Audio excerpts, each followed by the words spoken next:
ഇനി എന്ത് ചങ്കൂറ്റം? അച്ഛൻ്റെ മുമ്പിൽ നിന്ന്, അമ്മയുടെ മുമ്പിൽ നിന്ന്, മുത്തശ്ശിയുടെ മുമ്പിൽ നിന്ന് ആട്ടിപ്പായിക്കപ്പെട്ട ഒരുത്തൻ തെരുവിൽ എന്ത് ചങ്കൂറ്റം കാണിക്കാനാ? എനിക്കറിയില്ലായിരുന്നുള്ളൂ എല്ലാവരുടെ ലക്ഷ്യം ഞാനാണെന്ന്. ചെറിയമ്മേ, അവളെന്തിനകത്ത് പോയത്? ചെന്ന് നോക്ക്.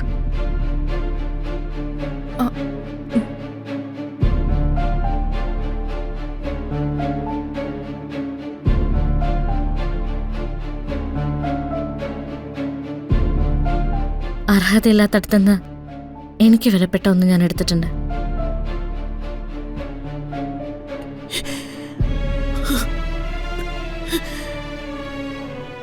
നിങ്ങൾക്ക് ആർക്കും വിലയില്ലാത്ത ഒന്നാ. ഇതെന്റെ കൂടെ ഉണ്ടായിരിക്കണം എന്റെ ശ്വാസം അവസാനിക്കുന്നവരെ.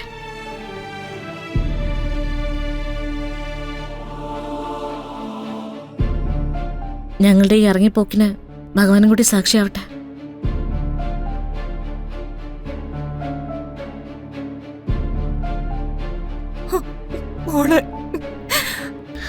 പോ. പോ.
മാഡം, ഇനി നമ്മൾ എന്താ ചെയ്യേണ്ടത്?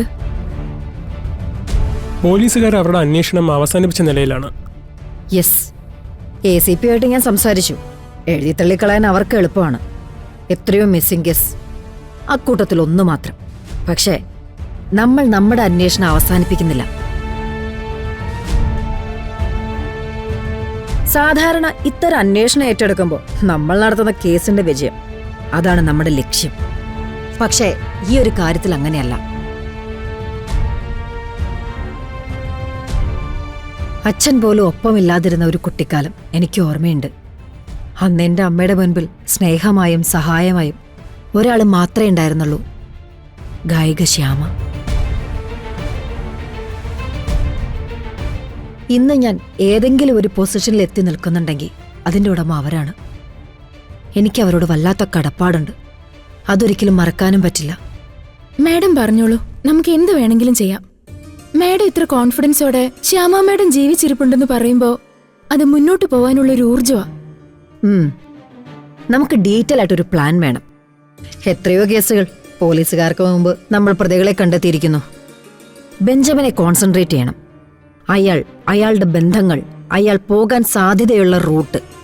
കൂട്ടത്തിൽ മറ്റൊരു കാര്യം കൂടെ നമ്മുടെ ശ്രദ്ധയിൽ പ്രത്യേകം വേണം. ബെഞ്ചമിൻ ഈ കാര്യത്തിൽ നിയോഗിച്ചത് ആര്? അവരുടെ യഥാർത്ഥ ലക്ഷ്യം എന്താ? ഈ രണ്ട് കാര്യത്തിലും നമ്മുടെ അന്വേഷണം തുടങ്ങാൻ പറ്റണം. അങ്ങനെ നമ്മൾ പോകുന്ന വഴിയിൽ എവിടെയെങ്കിലും ഒരു അത്ഭുതം പോലെ ജീവിച്ചിരിക്കുന്ന ശ്യാമയെ നമ്മൾ കാണും.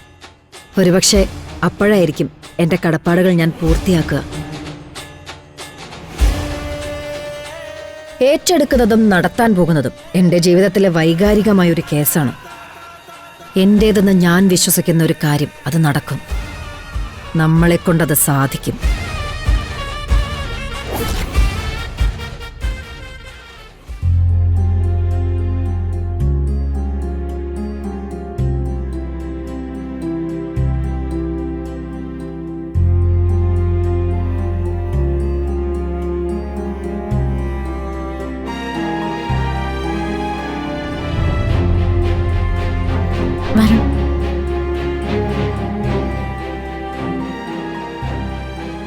പരസ്പരം ഇഷ്ടങ്ങൾ പങ്കുവയ്ക്കുന്ന സമയത്ത് സാധാരണ എല്ലാവരും പറയാറുള്ള ഒരു കാര്യമുണ്ട്, തെരുവിലേക്ക് കൈപിടിച്ചിറങ്ങേണ്ടി വന്നാലും കൂടെ ഉണ്ടാവുമെന്ന്. നമ്മുടെ കാര്യത്തിൽ അറം പറ്റിയതുപോലെയായി. ഏ ഒരിക്കലും ഞാൻ കരുതിയിട്ടില്ല ഇങ്ങനൊരു അവസ്ഥ ഉണ്ടാവുമെന്ന്. ഉണ്ടായതല്ലോ, കരുതിക്കൂട്ടി ഉണ്ടാക്കിയതല്ലേ. അപ്പോ തല താഴ്ത്തല്ലോ വേണ്ടത്, അവർക്ക് നേരെ ചങ്കൂറ്റത്തോടെ നിൽക്കണ്ടേ. ഇനി എന്ത് ചങ്കൂറ്റം? അച്ഛൻ്റെ മുമ്പിൽ നിന്ന്, അമ്മയുടെ മുമ്പിൽ നിന്ന്, മുത്തശ്ശിയുടെ മുമ്പിൽ നിന്ന് ആട്ടിപ്പായിക്കപ്പെട്ട ഒരുത്തൻ തെരുവിൽ എന്ത് ചങ്കൂറ്റം കാണിക്കാനാ? എനിക്കറിയില്ലായിരുന്നുള്ളൂ എല്ലാവരുടെ ലക്ഷ്യം ഞാനാണെന്ന്. അത് മാത്രമാണ് അവരുടെ ലക്ഷ്യം എന്നറിഞ്ഞിരുന്നെങ്കിൽ എത്രയോ മുമ്പേ ഞാൻ അവർക്ക് തലകുനിച്ച് കീഴടങ്ങി കൊടുക്കുമായിരുന്നു. പിന്നെ അച്ഛനെയും അമ്മയും മുത്തശ്ശിയും ഏട്ടനൊന്നും ദ്രോഹിക്കില്ല എന്നുള്ള ഉറപ്പ് മാത്രം മതിയായിരുന്നു എനിക്ക്. നമ്മളെ പടയിറക്കിട്ട് അവരെ അടിമയാക്കുക. ഏ അങ്ങനൊന്നും ചിന്തിക്കണ്ട. ചെറിയച്ഛൻ അവരോട് ചിലപ്പോ എന്നെ ഒന്ന് ആശ്വസിപ്പിക്കണം, തനിക്കത്രേ ഉള്ളൂ. ചെറിയച്ഛനെയും ചെറിയമ്മയെ കുറിച്ചൊക്കെ ഇനി നല്ലത് ചിന്തിക്കാനുണ്ട്. ഏറ്റവും വിഷമം എന്താണെന്നറിയോ? ഇതിനെല്ലാം ഇടയായത് ഞാൻ കാരണം എന്നുള്ളതാ. ബെഞ്ചമിൻ എന്ന ഒരുത്തനെ ഞാൻ അമിതമായിട്ട് വിശ്വസിച്ചു. എൻ്റെ അമ്മ, നമ്മുടെ കുടുംബം എല്ലാം അവൻ്റെ കയ്യിൽ ഒതുങ്ങി. ബെഞ്ചമിൻ ആരാണെന്ന് കുറെ കാലമായിട്ട് നമ്മൾ അന്വേഷിക്കുന്നതാ. ഇനി അയാൾ ആരാണെന്നുള്ള അന്വേഷണത്തിൻ്റെ ആവശ്യമില്ല. അയാൾ ആരാണെന്ന് ചെറിയച്ഛൻ പറയാതെ പറഞ്ഞു കഴിഞ്ഞു. എൻ്റെ ഫ്രണ്ട്സ് പറയുന്നൊരു കാര്യമുണ്ട്, ഏത് സ്ഥലത്തെത്തിയാലും അവിടെ എന്തെങ്കിലും ഒരു ചാൻസ് കണ്ടുപിടിക്കുന്നവനാണ് വരുണെന്ന്. പക്ഷെ ഇനി എന്തു ചെയ്യും? അതെ, ഞാൻ പ്രതീക്ഷിക്കുന്ന ഇങ്ങനെയല്ല കേട്ടോ.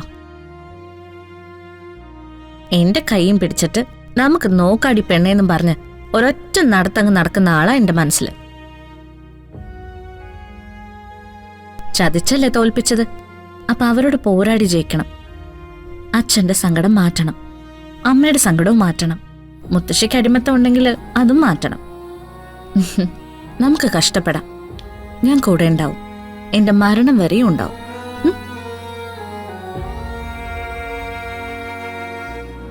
അപ്പോ നമുക്ക് നടക്കാം അല്ലേ? പ്രത്യേകിച്ച് ഒരു ലക്ഷ്യമില്ലാതെ വെറുതെ നടക്കാം.